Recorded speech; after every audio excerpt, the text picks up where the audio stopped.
Hello everyone, my name is Anna, I'm the creator behind Sweet Little Touch, and today I'm going to show you how to make a Megaman keychain out of polymer clay.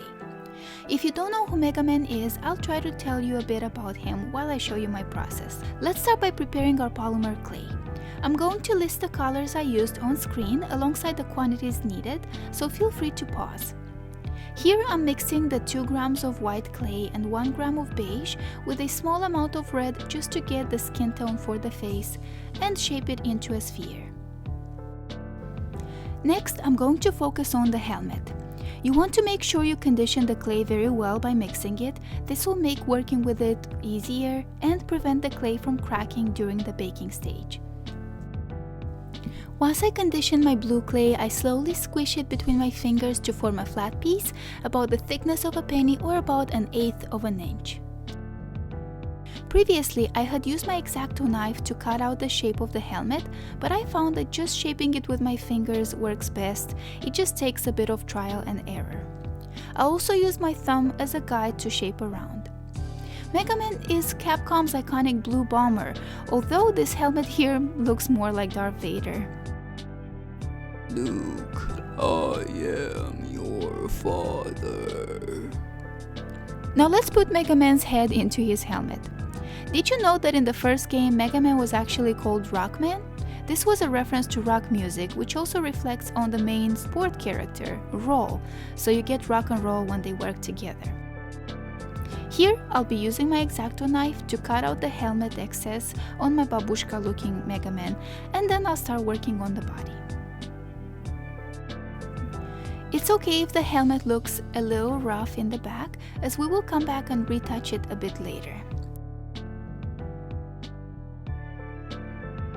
Again, for the body, I'm conditioning the polymer clay first.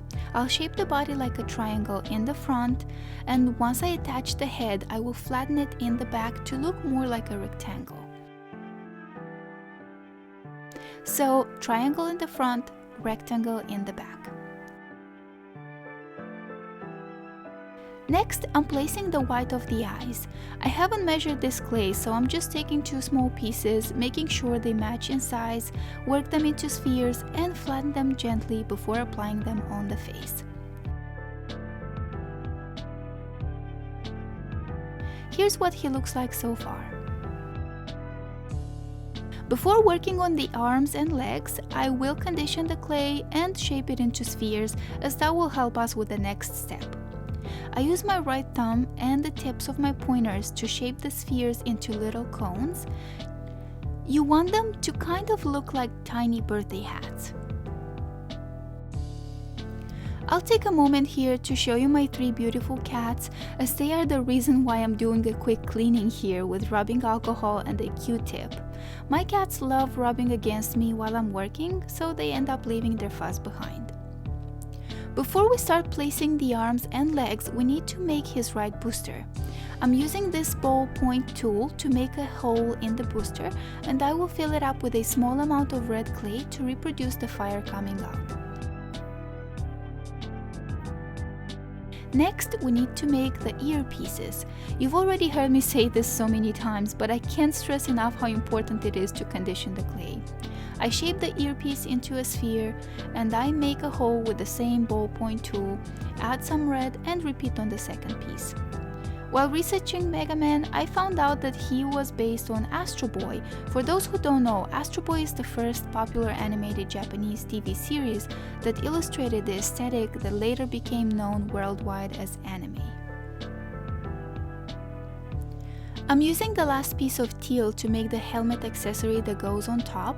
Make a line out of it just shy of 1 inch long, snip away the edges, and cut it into a 3:1 ratio. Before attaching all the details we've just made, I want to finish the eyes. I'm using some of the leftover blue clay to make 2 equally sized spheres, a bit smaller than the white ones we made before. I won't flatten the blue spheres until I put them on. And now we can assemble the boosters. I mentioned Megaman was based on Astro Boy, which first aired in Japan in 1963 on New Year's Day, but Astro Boy actually originated from Osamu Tezuka's 1952 manga with the same name, so there's quite a few people we need to thank for this masterpiece.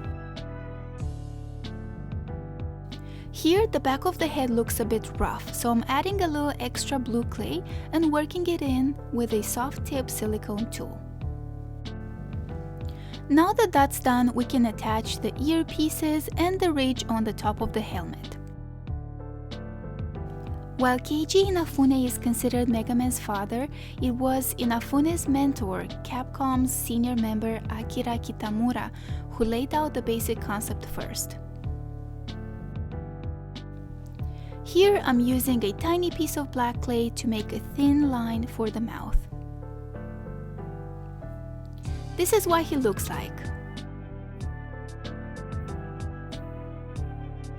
And finally, the eye pin. After baking the piece for about 45 minutes at 275 Fahrenheit, I glazed it with a water-based varnish, and this is what he looks like when all ready.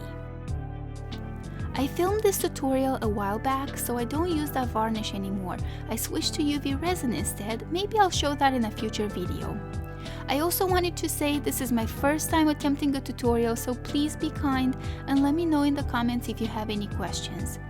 Thank you so much if you've watched this far. I hope you find this video helpful and give it a thumbs up if you enjoyed it.